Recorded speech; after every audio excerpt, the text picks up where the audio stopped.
Our focus is really on getting things out there at the customer side of the meter or even just on the customer campus or premise that helps manage what's happening from a power quality and power draw need at the distribution feeder level. So a lot of what we do, I describe it as energy geeks trying to humanize energy. That's really what we do. And so, yeah, that's sort of what we're about.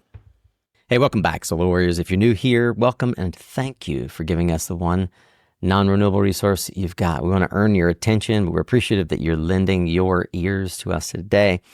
I'm so grateful. You're in the right place because today's expert guide has been a pioneer in bridging the gap between the clean energy industry and the electric utilities for more than 2 decades. And she has been an advocate for those of us who consider ourselves energy service professionals. Energy services is kind of all-encompassing, a broad topic category for those of you who help electrify the world. And it comes in many different shapes, sizes, and forms. But throughout her career, Jen Szaro has worked extensively on the integration of clean energy solutions such as solar, storage, demand response, and EVs into the electric power sector. Aside from her day job as president and CEO of the Association of Energy Service Professionals, better known as AESP, Jen currently sits on the Florida Advisory Council of Climate and Energy. She also serves on several boards, including IREC and ACES, and has authored over 40 publications in her 25-year career. For those unfamiliar, AESP is a leading authority on clean energy workforce development and demand flexibility. Today, we're going to learn more about why Jen left a thriving 12-year tenure at SEPA to take the helm at AESP, and what the clean energy sector can learn from her last 4 years, focused more broadly on energy services providers and energy service professionals. I hope I'm getting all of that right, and I hope that you're tuned in and hearing it well also, because I want you to subscribe to the show. Selfishly, that's the only way that I can guarantee you will continue learning with us each and every week, twice a week, as we bring you the leaders on the front lines of the clean energy transition to help you sharpen the saw, polish all of your skills, and be more well-rounded as an energy professional yourself, and build companies, careers, and communities that do the same. You can find all of our content in more than 700 episodes of our back catalog at mysuncast.com. But for now, let's get ready to tune up your skills, Solar Warrior, as we tune into another powerful conversation here on Suncast. Well, Jen, it's a long time coming, but I am super excited to finally have a chance to have you here with us on Suncast. Welcome. I'm psyched to be here. Thank you for having me. Indeed. I want to kind of get started here by asking you a bit about sort of what you're up to. I know most of the folks who in our community would recognize your name would have recognized it from Smart Electric Power Alliance, otherwise known as SEPA, and the many, many years that you spent there helping build the research practice. But how do you describe to folks the problem at a macro level that AESP was created to solve? So really the problem we're trying to solve is to help people understand how to take a big picture look at all of the different technologies that can be used in an ecosystem environment to serve distributed energy needs. And so we specifically focus on the distribution system down. Lots of folks are tackling the utility scale stuff, and we applaud them and support them. And actually, a lot of the things that we do, we believe will enable more utility scale, large scale renewables to be integrated into the grid, because the work we do helps to really smooth those curves. Think about the duck curve. Our goal is to kind of fill in those gaps in a way that does not require building the next power plant or upgrading that next substation or transmission system. Our focus is really on getting things out there at the customer side of the meter or even just on the customer campus or premise that helps manage what's happening from a power quality and power draw need at the distribution feeder level. So a lot of what we do, I describe it as energy geeks trying to humanize energy. That's really what we do. And so, yeah, that's sort of what we're about. Well, for those who are unfamiliar, I'd love it if you'd introduce us to AESP and why this organization is well designed to solve this problem. I think maybe one way to think about it is how, 4 years ago when you were leaving SEPA to join AESP as the CEO, how did you describe it to former colleagues, and maybe even how that's evolved? It has evolved. So really, it's a community of clean energy professionals. That's what we call. That's sort of our tagline, is cultivating a community of clean energy professionals. I've been engaged with a lot of different nonprofit organizations and different associations, and one of the things that really stands out to me about AESP and what's so unique about the community is it truly is a community.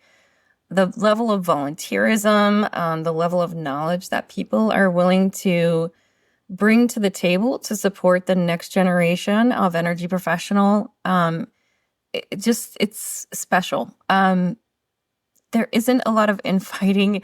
Everyone's there because they want to be there, because they want to not just grow their own connections and career in clean energy and, boost their knowledge, but also because they want to help the next generation. They're, people with passion for clean energy that, it's different because we do have individual members and organizations that support their own employees to be members. So it's very individually focused rather than focused on what an organization is going to get out of it.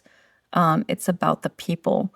And that just really drew me in, and I could feel, the love and passion that these people had for making change. And, they also, what is special is they kind of come from all different ends of the spectrum of clean energy. And so having that ecosystem in one place where we can compare notes for the engineers and the marketers of the world versus everybody kind of thinking on their own plane, it's just different, and it has a different feel because of that. So I think it sucked me right in. And the other amazing thing I've really seen, and this is something that's changed over time, but we have a lot of people, I think, that came from the same backgrounds, in energy space, especially utility space. And so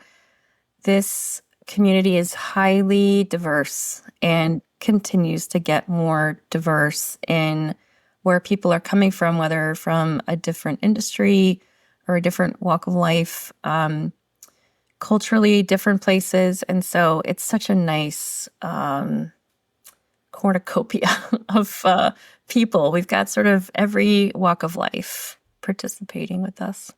Yeah. So I'd like to ask maybe a two-in-one question, because I was going to ask you to unpack a bit, what does it look like inside of this community, but also maybe explain how, as an association, it's a 501c3 and is set up as a nonprofit organization to support this kind of constituent building. But what does it look like inside the community as a 501c3? Describe a bit more the membership, so that folks who are maybe or were unfamiliar could better understand the makeup, and also just sort of get a feeling for, like, is this something that I might be interested in? Yeah, I mean, we have people who work, again, sort of people who are working in customer programs in one element or another, and they work across the industry. So I have folks heavily on the utility side of things, so a lot of utility folks, but not just utility engineers. We have people who work in community engagement, marketing, program design, research and evaluation. And then on the corporate side of the world, we've got a lot of diverse minority-owned businesses, diverse suppliers, but then we also have a lot of large corporations, who have thousands of employees, and so size varies dramatically between our different members. So anywhere that you fit in the value chain of trying to deliver clean energy and efficiency to customers, to human beings, we have a place for you. Researchers, people who are doing the cutting edge work. We've got, Lawrence Berkeley Labs engages with us, and NREL and the Department of Energy. So it's such an interesting table to sit at, because it is people coming from different places and different perspectives. And then we have, state energy offices and public utilities commission staff and people who are trying to get their arms around what they need to develop next from a regulatory standpoint as well. And then we've got people who are, trying to manage contractors and get programs delivered out in the field and work with the communities to get their input and buy-in on clean energy. And so, again, we have a place for you.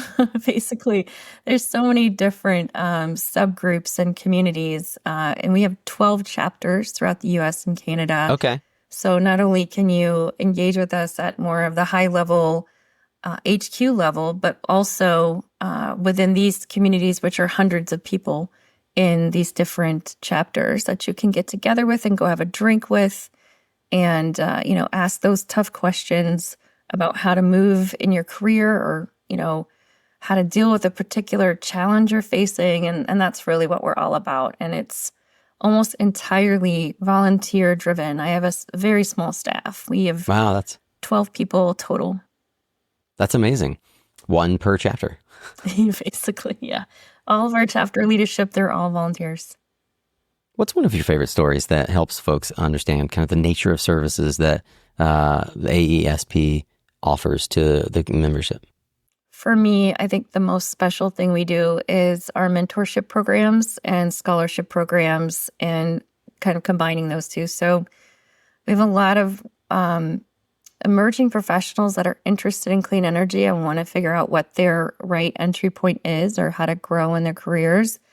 And there's something very special about watching someone win a scholarship and be able to attend, let's say, our annual conference, and they get paired up with their ambassador and they have this mentor relationship that develops. We have a very formal mentorship program that lasts about 6 months.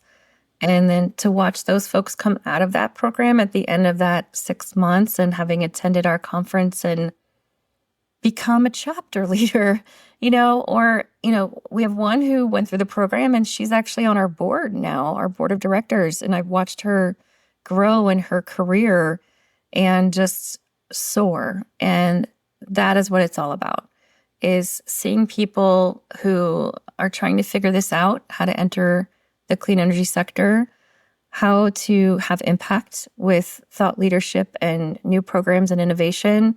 And we help them there. And that fills me with so much happiness to see that. And so I see them now attending our conferences, and they've gone from being, an entry-level employee to a manager.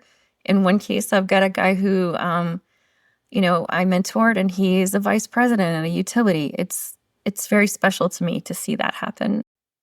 You mentioned that the job itself, the organization, I imagine as well, has evolved. Not only have you had 4 years to really dig your heels in, but in that 4 years, you've actually gotten the organization to profitability, which I want to congratulate you for. It's been a long road. Yeah. How has your answer changed over those 4 years in terms of the things that you've learned about the value of this community that you now sort of add on to kind of how you talk about the organization? When I first really started to lean in on the importance of diversity, equity, inclusion as, a primary value of this organization, I wasn't sure how our board and how our members would respond to that.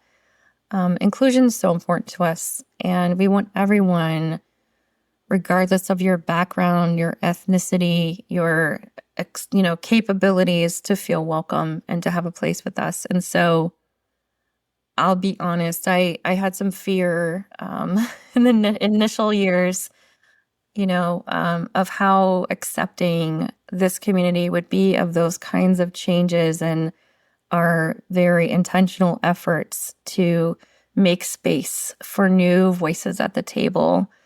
But they really surprised me and embraced it wholeheartedly. And even the ones that were unsure of how this would impact the culture of our community have come along and realized that they too have a lot to bring to these conversations. that helps other people grow who are new to the community. And so that's been really changed my heart. And how I have a lot less trepidation about how we can manage change here within our community. And it gives me a lot of hope as well, to say as other things change within our community, this community can handle it. And so as we're going through such a tremendous energy transition from an organization that used to be primarily just focused on energy efficiency to one that is now focused more broadly on customer energy programs, customer clean energy programs, I can see that they can handle it, and that they not just can handle it, but have embraced that change. And so it's given me a lot of confidence to push the envelope more so than maybe when I first got here, I thought I could. So we now have a diversity, equity, and inclusion council. It's part of our core values. Energy transition is part of our core values. And while efficiency is still the base and very important to us, people are now learning to weave in these other threads related to distributed energy resources like solar, which I'm very passionate about, and like electric transportation and storage, and understand that when you combine forces with these other technologies, it makes what we do more meaningful and more impactful. And so just getting them to think differently, I wasn't sure when I got here how successful I would be. And now I know that together we can really make change in this world and make change in our industry. A couple of things stand out to me. Just kind of the way you manage AESP, obviously as a community-driven organization. There's an entire back end to the community that includes a resource library. Could you talk a bit about the value to the community as well as to AESP of the resource library? And then I want to talk, following that, about a couple of the initiatives that you guys are focused on. Yeah, so our resource libraries for all of our members, it's a big one. We try to clean it out just to keep it fresh and updated. But every time we do a conference, every time we do a magazine, and we do quarterly magazines, Energy Intel Magazine is our peer-reviewed published magazine, all of that goes into the resource library. Our peers can also, through our ASP Together platform, upload their own materials and share things from their regions or from their particular job roles to help other people learn and grow. And so what makes that so unique is that everyone can contribute to it. And so it allows us to pool our knowledge, pool our experiences, and share that with the rest of the community. So, all of our conference materials become available after the conferences on that site as well. Any videos we do, podcasts,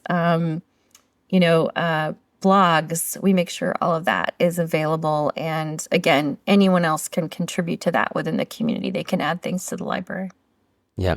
And you've got more than 5,000 members. I imagine there's a lot of activity on any given day or week in there of members utilizing the resources, but also hopefully contributing to them. Yes. I never stop learning from our members. It's such a fortunate position to be in, to have. It's a life hack right there. Yeah, to have so much access to knowledge. And so, yes, constantly finding out what worked and what didn't work. What didn't work is equally, if not more important, I think, for the growth of our industry, to figure out how to pivot. So people are very honest and transparent with their experiences in this community, and that definitely helps others grow and learn. Can you share examples of something that didn't work that was shared in the community that for you was eye-opening or has been enlightening for others who don't have to go down that path? Yeah, so there's been a lot of learnings about community engagement and how to effectively engage communities. And I won't give specifics, but many utilities, they have community engagement programs or programs for low to moderate income customers, income qualified customers, and they have targets and they have goals that they're trying to achieve with these programs. And oftentimes what we were finding is that instead of working with the community from a human-centric design standpoint to figure out what the community needed related to energy, they had a tendency to go create something and then try to figure out how to sell it to the community. And so we saw this in many different forms over the years, but not having the initial buy-in of the community first was making everyone spin their wheels and not producing a win-win outcome for the utility and the community they were trying to serve with lower moderate income programming. And so doing design thinking, basically putting the customer first, was the lesson sort of learned there, that design with your community. And that way they are not only bought in, but they're champions of the work you're trying to do. And one little story I'll share with you, the utility will be nameless, but they wanted to do a weatherization program in this low-income community with high crime rates. And they were so excited and gung-ho and were going door to door trying to sign people up. And the people they were sending to sign people up did not look like the community members themselves. And so there was a lot of mistrust just in that. And then on top of it, they were trying to push things like light bulbs and insulation. And the people who lived in the community were like, well, my windows don't shut. Could you help me with some basics first? Like my doors don't lock. We live in Section 8 housing and my windows won't shut. So I have safety issues that are more important to me right now. So just understanding, being in someone's shoes and understanding what their life experiences are like, I think those are a good example of something that unfortunately often you have to learn by doing, but then others can take away from that and say, oh, okay, well, let's do that first. Let's work with the city to make sure these homes are safe and habitable for people before we try to sell them weatherization. And so if I'm hearing you right, then there are others in the community who are receiving, there's this knowledge sharing about these programs and how they've gone right or gone wrong. Presumably there are folks in your community asking actively on this Together program, hey, we're trying to put together a community engagement program. What's worked, what hasn't worked? Yeah, exactly. And comparing notes. And then, of course, the other thing we try to do is we have a huge AESP Academy with lots of different courses. And so we not only want those lessons learned to get into the hands of their peer groups, but also teach best practices. So as we learn what's worked well, we want to highlight that with case studies and best practices in program design and really get that into the hands of practitioners as well. One of the things that stands out to me in the AESP Academy, where you have a ton of resources from a career center to your webinars, self-paced courses, online trainings, certificates even, is the utility career map. Yeah, it's new. I like it. I'm excited. Yeah, tell me about it. Yeah, so we wanted to give people an understanding of a pathway through their career. So few people will want to just be in an entry-level role and stay there. They want to figure out what's next for them in their careers, and we want to help them with that. And so the career map, this is our first layer that we built. It has just over 40 different career roles within the utility sector related to clean energy, and it shows them what the minimum requirements are from an educational standpoint and from a job role, job skills standpoint. Cool. We have one example I like to point out. So our residential energy auditors is often a point of entry into the utility sector and into the energy efficiency sector. And it's a great way to move within the company. You have to have customer service skills. You have to have an understanding of that industry. And, you have to learn about the technologies and how they work together to impact a customer's bill. And then we see those folks end up moving into the program design side of things, or they move into commercial auditing, which is much more intense, or they move into strategic planning. There are these pathways that they can then take with their careers based on the skill sets that they're learning from that current job role and sort of what their brains sort of naturally gravitate towards. So it's fun to see people take that, and we're getting ready to add a layer where we have a job board right now, and we can connect those jobs that are those job openings that are coming up in our job board to the actual map. And so that's a layer we're working on that's super right cool. now. Yeah. Yeah, So that's very cool. you can actually say, oh, well, I want that job, and then figure out what you need to get there, and then go for it, And then what jobs? Yeah. Yeah. That's cool. So if I want to do that job, do I have the skills and qualifications Yeah, or necessary? That's what do I pretty cool. need to take, right? What do I need to learn to get there? And then we would try to say, okay, take course A, B, or C, and then that will help you towards your goal. Well, Jen, I think that's a great opportunity for us to actually dig into the career path that you have followed, which has not been a straight line from A to B. But I want to start with a non-obvious question. What's a career path that you did not go down, but always thought you would? So I got my formal degree in chemistry and environmental science, and was, my first job, I joined AmeriCorps, and I thought for sure I was going to be a chemist for my career.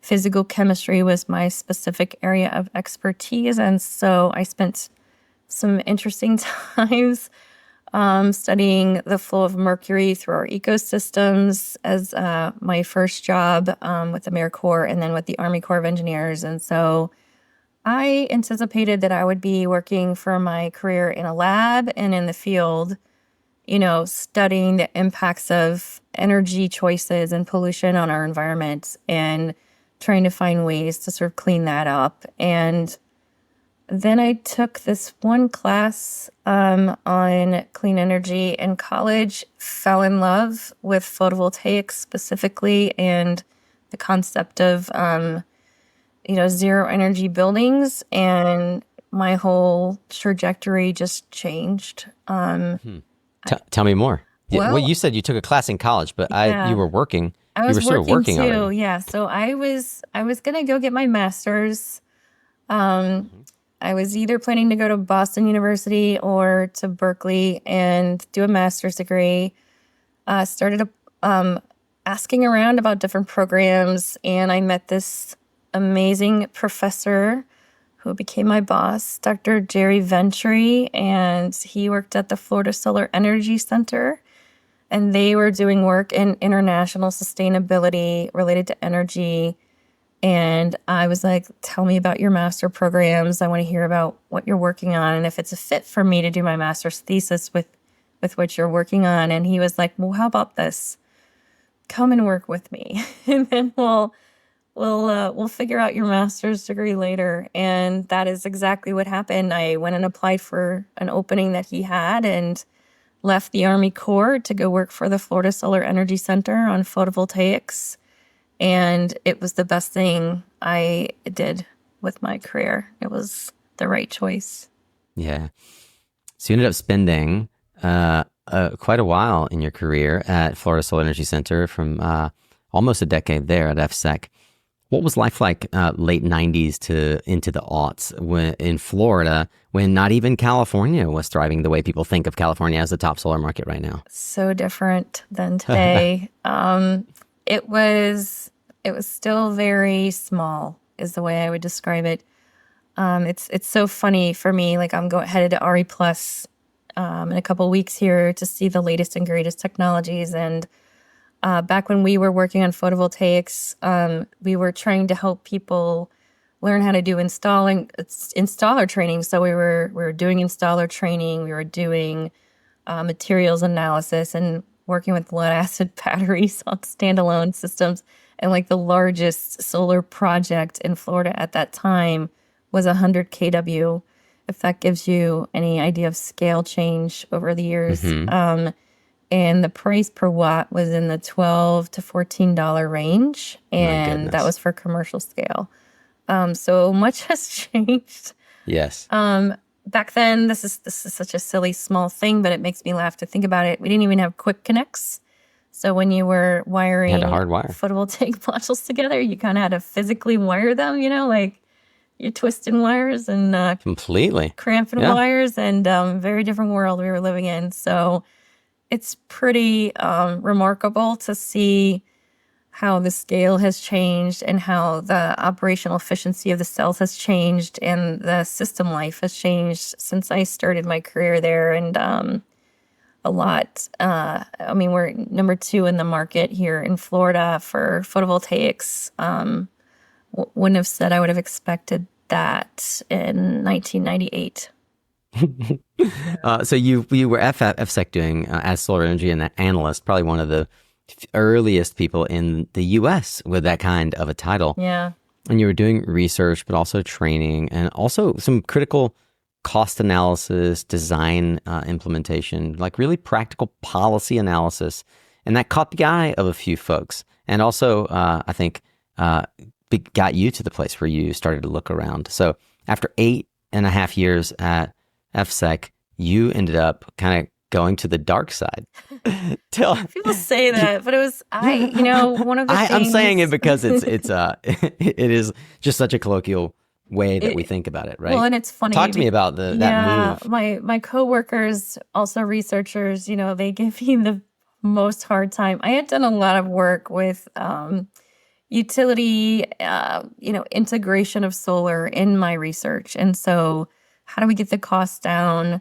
And I was curious, and I'm a big Ted Lasso fan, so be curious is one of those things that I hold close to my heart. And so I wanted to understand why utilities were pushing back so hard and on solar. And this is the time I worked in the industry before net metering was a thing. It was just being pushed through at that time. And in Florida, I actually helped write the language around interconnection and net metering for our state, along with a few other researchers that I worked with. And just there was a lot of fear from the utility sector that I've seen dissipate over time for the most part, but now it's just different conversations. But I wanted to really understand the why. And I also wanted to understand the how. Like, how can we integrate solar as an asset and a resource for utilities? And how can we make utilities and customers be partners in this to help reduce the need for the next power plants? And so I was offered an opportunity to go run renewable energy and sustainability programs for the Orlando Utilities Commission, also known as OUC, here in Orlando. And everyone looked at me like I had 2 heads at FSEC when I was like, yeah, I think I'm going to take this job. And they're like, what? And I have no regrets. I worked for a wonderful man, Clint Bullock, who is now actually the CEO there. He was a business guy and very entrepreneurial and very open and innovative. And he's taken that organization in a whole new direction. And I'm super proud of the work that they continue to do there. And they're a nonprofit utility. They're owned by the city of Orlando, and that gave us a lot more flexibility than some of the investor-owned utilities. And so it wasn't like the dark side, I guess you could say, in that it was still very community-based organization, very in touch with the local community. And they had a different set of regulatory parameters that they could operate in. So we were allowed to do a lot of my mad science projects, as the OUC folks called it, and try different things, everything from co-firing landfill gas into a coal plant to doing fuel switching, and biomass energy projects, as well as implementing a ton of new solar, both customer programs and utility programs. And so, for them, I was this crazy change agent, but they let me do different things and they let me try and experiment and get them comfortable with things. And I will always be grateful for that opportunity, not only to test out some of what we worked on in the labs, but also to gain a better understanding of what the true struggles of the utility sector are and really understand how they work and how you need to communicate effectively with utilities to make change. Yeah. It took a lot of conviction for you to take that step away from FSEC to go to OUC. And you, in many ways, were a pioneer in the vanguard of what's to come. I'm curious, were you renewable energy manager the entire 8 years that you were there, or did you kickstart that inside of the organization? What was that process? Yeah, there was nothing when I got there. Yeah. There was nothing. Like, they had a conservation group that was pretty small, and there was no renewable energy except for they had a landfill gas project that they were working on, but we expanded that tremendously. Yes, so anything that was like green or sustainable, they're like, just call Jen. Jen will figure this out. And which was really cool until I got overwhelmed because we were doing so much. I needed help. And so the group grew, and now there's an entire emerging technologies team there who is working on all of these new ideas and issues and business models. And we also launched their electric transportation programs while I was there, and that was insanely exciting to see. All those, we put in a lot of public charging stations before EV was cool. And, a lot of people shook their heads at me and were like, what is this? But now, they're doing very, very well. And again, Florida is now number 2 for electric transportation in the United States. So, excited to see the change. At the time, who were you looking at as peers for Orlando Utility Commission? We were very engaged with a group called the Large Public Power Council. And so all the bigger public municipal utilities were, comparing notes with each other. At the time, I would say SMUD was probably the most cutting edge, and kind of to this day remains to be, one of the most cutting edge utilities. We worked a lot with Austin Energy to figure out what they were doing in the space as well, and Salt River Project and TVA and CPS in San Antonio. So, we compared notes. I, at that time, was on the board for SEPA, so I wasn't an employee then. I was a board member there, and also with AESP, the American Solar Energy Society. And so comparing notes in that way as well. And that's kind of, those interactions is what sort of suckered me into the nonprofit sector. So yeah, so pretty quickly at your time at OUC, you were asked to join the SEPA board. I'm curious, what drove that, and did you have to sell that up the chain of command at OUC? I did. They were like, what is this and why? And then when I said, look, this is how we learn faster. We learn faster by asking our peers what they're doing, and what, again, going back to that idea of what worked and what didn't. And so we launched, I think it was the second community solar program in the country based on our learnings from those interactions at SEPA with SMUD. And again, it was a way to really expedite our learning and help us go faster. I'm glad that you said that. So a lot of folks think that community solar was somehow created in Connecticut or in Colorado, right? That they were the first to do it, but they weren't. No, that's what we're here for here at Suncast, to set the record straight. Love it. Yeah, that's right. No, I gotta give SMUD all their credit. And then the other big thing was production incentives for solar.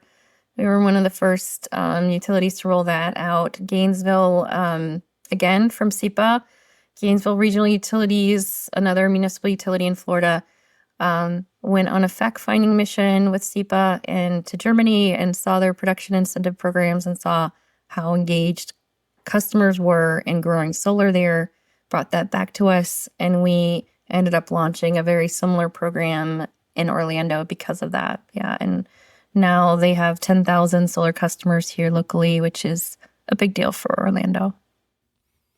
Well, the board membership at SEPA ultimately precipitated you moving over to SEPA full-time, and a 12-year career that could be its own podcast episode. What do you think about when you reflect on the 12 years that ultimately resulted in you being the VP of research and really being one of the top executives at SEPA? I actually spent the half of that on the board. So just to be clear, like half of that was with serving in a volunteer Okay, capacity, and the other fair half enough. Yep. was working in that capacity. It was such a great opportunity for me, and I think the word that comes to mind for me is family. It was more than just a job. It was people who shared the same passions that I shared, who wanted to, help others feel that same excitement and passion about solar and about, eventually we changed from Solar Electric Power Association, which happened as I was leaving the board, to the Smart Electric Power Alliance, and, started to get into distributed generation a little more. And, it was like being surrounded by a big warm hug of a family, and, being able to do all this amazing research with our members and really grow understanding, especially around things like electric vehicles and like customer community solar programs, just really getting it out there. So it had a very amplifying effect of doing that work. Jen, there's so much that I still want to know and things that I know about the work that you're doing that we haven't been able to share. But as with all good things, they have to come to an end. I did want to give you a moment to talk a bit about some of the things I know are exciting that you all are working on. And you refer to them on the website as key initiatives. So could you talk about EVDX and Flex and how folks can not only learn more, but get involved? Yeah, thank you. So EVDX is the EV Driver Experience Initiative. It's really about understanding the human experiences related to driving an electric vehicle and the choices that people have to make to get there and get in an electric vehicle. And so we've been doing these solution labs throughout the country and in Canada to help bring together experts who are working on these issues, to put them in a room and have them do design thinking and journey mapping exercises together to come up with solutions for 8 personas that we've identified that are sort of a key issues that we see people facing, like multifamily housing with no parking, accessibility issues, small and medium fleets. And so the outcomes are actually solutions that we publish, and in some cases have led to changes in people's business models and even changes in careers where they've started a new offering based on a solution that they've developed in conjunction with the program. And the other big thing I would mention is really our Flex initiative. This was funded by the U.S. Department of Energy. We're in year 3. We've got these 3 amazing sets of online, at your own pace education available. Anyone can take them, and it's completely free. We're shooting for 50,000 students. And so far, we're doing pretty well toward that goal. And it starts with the basic intro into demand flexibility. What is it? How does it work? How does it differ from demand response? And then it gets into how do you design a program for customers around demand flexibility?